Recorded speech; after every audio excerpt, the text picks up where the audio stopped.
A lot of people come to parks to ride coasters, but only a select few look at them with a critical eye. It's like how people go to the theater to have a good time, or go out to a restaurant to celebrate an occasion, or to be with friends and family. Not everyone is a movie critic or a food critic, and hardly anyone is a coaster critic. But people like me, and anyone else with a coaster YouTube channel, look at coasters differently. Personal experience is everything.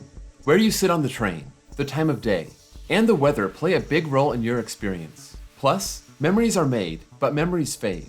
The enthusiast you were 3 years ago may not be the same as the enthusiast you are today, hundreds of rides later. There are coasters out there that I need to ride again. Not because they're my favorite, but because there's something that makes me believe that my opinion is outdated or flat out wrong. Looking at the list of all 445 coasters that I've ridden, these are the 15 that I feel a re-ride would change my opinion the most, good and bad.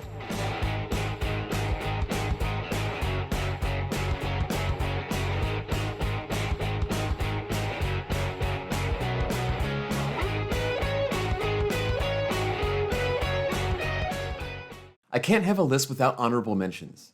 Goliath at Six Flags Great America is one of the lower ranked RMCs in the country, and it's not hard to see why. It packs a lot of extreme elements into a small footprint, but it's a very short ride.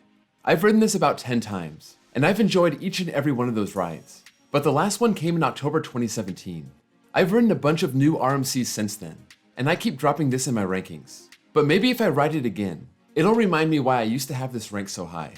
Gold Striker at California's Great America is a Woody that I've ridden 4 times, all on the same day, all in the summer of 2018. I'm a big fan of it.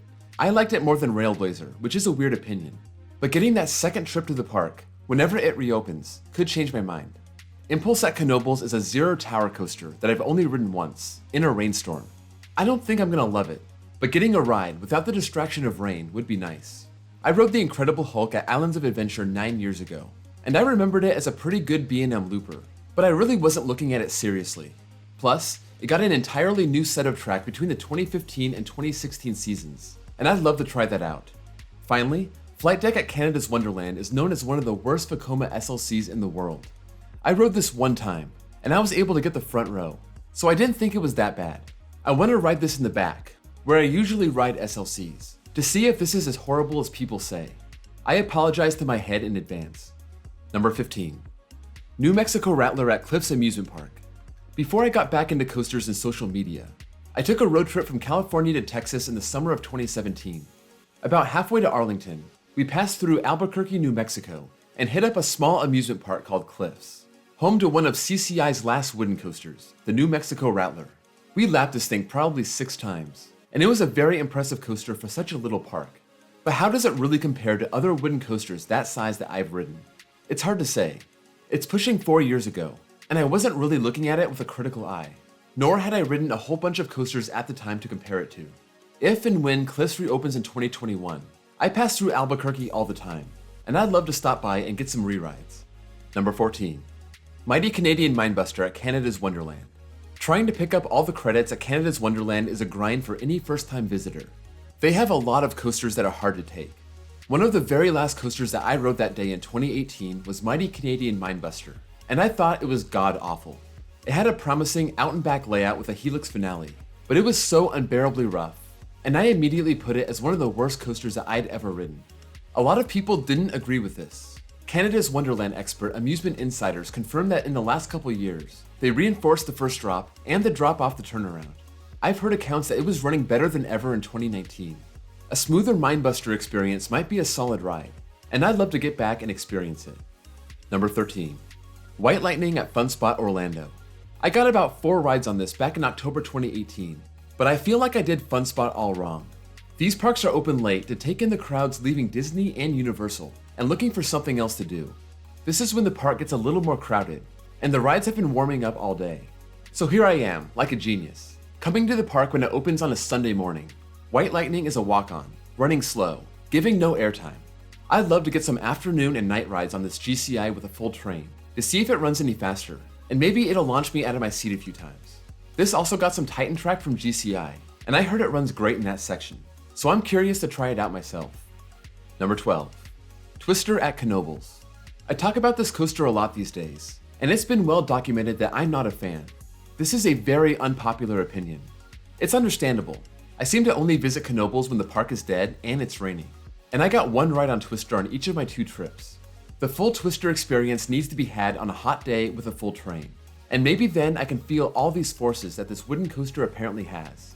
You can put Phoenix in the mix here too. It doesn't have an official entry, but I think if I rode it on a better day, I might like the ride even more than I already do. Number 11. American Thunder at Six Flags St. Louis. It's been nearly 3 years since I've been here, and I'll make it a point to get back there in 2021. I was planning on getting one ride on all the coasters at this park, but decided to do American Thunder twice because I was so impressed. The second ride was just as good as the first, so I'm out here in 2021 saying how great this coaster is, but I haven't ridden it since 2018. And as of late, people are saying how it's slow and forceless. If this is true, I need to give it another go so I can advise my opinion and ranking. This was one of the very few good rides at Six Flags St. Louis, so it'd be a shame if this thing went downhill over the last few years. Number 10. Lost Coaster of Superstition Mountain at Indiana Beach. I know it's only been about 8 months since I've ridden this, but I only got one ride. If you've seen these weird trains, you can see that you can either face forward or backwards in the front car or the back car. My one ride was facing backward in the front car, which was a pretty wild experience. I wish I could have tried this in other seats to get the full experience. But with one train, 8 people per train, this had a pretty nasty line during the park's grand reopening event. I'd like to do this in the back car to get the extra whip down those drops. With Chimera moving to Indiana Beach for 2021, I'm sure I'll be back to the park for some Lost Coaster re-rides. Number 9. Copperhead Strike at Carowinds. I got to the park a couple weeks after this opened in the spring of 2019, and I got 3 rides, 2 in the back and 1 in the front. So I feel pretty solid on the experience in each row. But I rode this on a cold, rainy morning with an empty train, and I thought the ride was pretty weak. People who have watched my off-ride footage tell me the ride is running crazy slow. And the sad thing is that I got most of that footage in the afternoon, hours after I rode it. I think if I got to Carowinds again on a normal day with normal crowds, I could see Copperhead running at its best. And I may move this from a mediocre ride to maybe a great one. Number 8. Prowler at Worlds of Fun.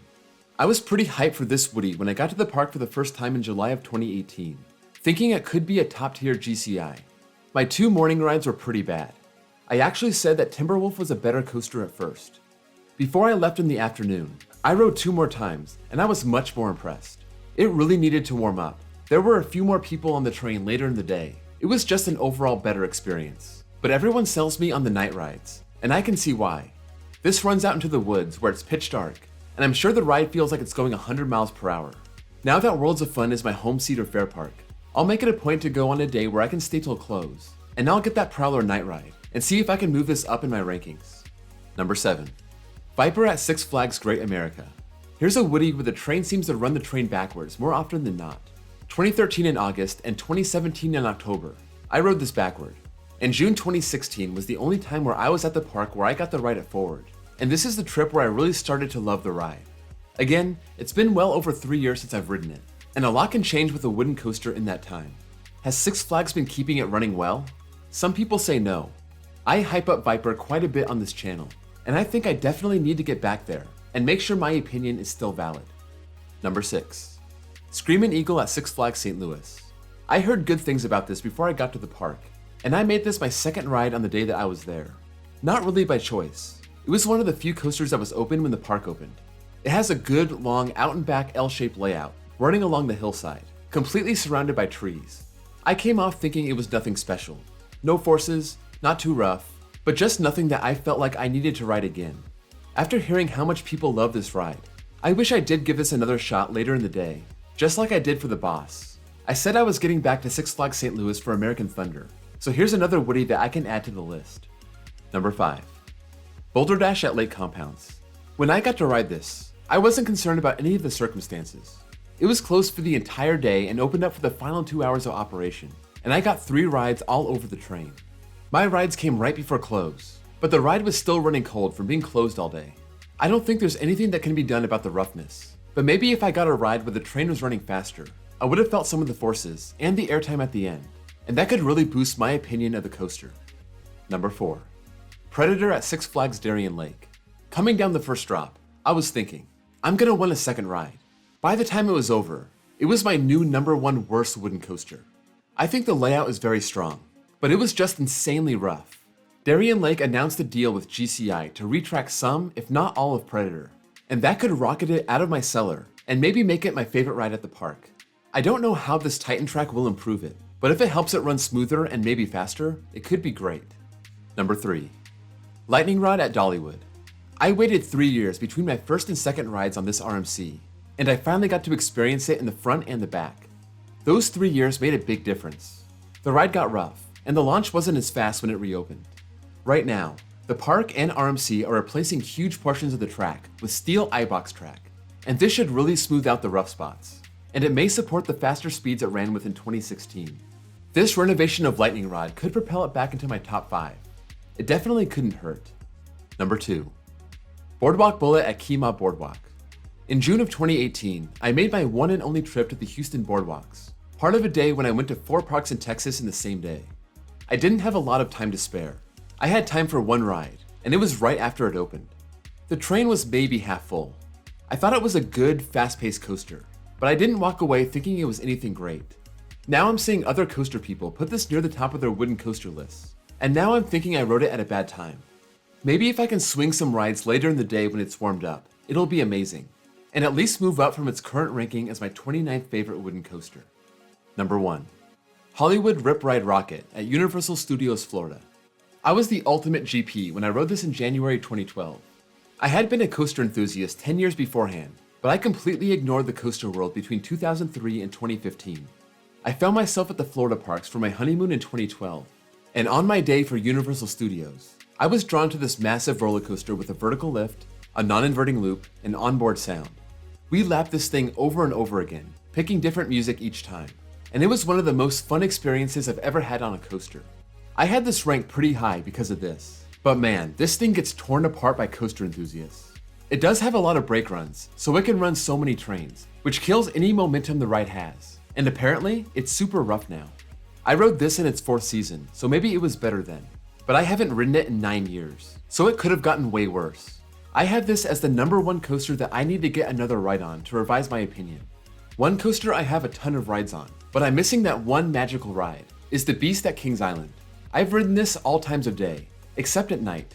It's hard to get a night ride because the park is on the western side of the Eastern time zone, and it doesn't get dark until right before the park closes in the summer. And usually I need to get on the road to the next park.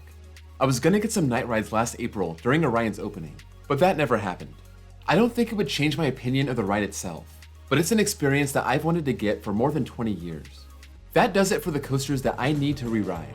Let me know of your opinion of the coasters on this list, as well as the coasters on your list that you feel like you need to re-ride. If you enjoyed this video, be sure to drop a like. That's the best way to show your support for the channel.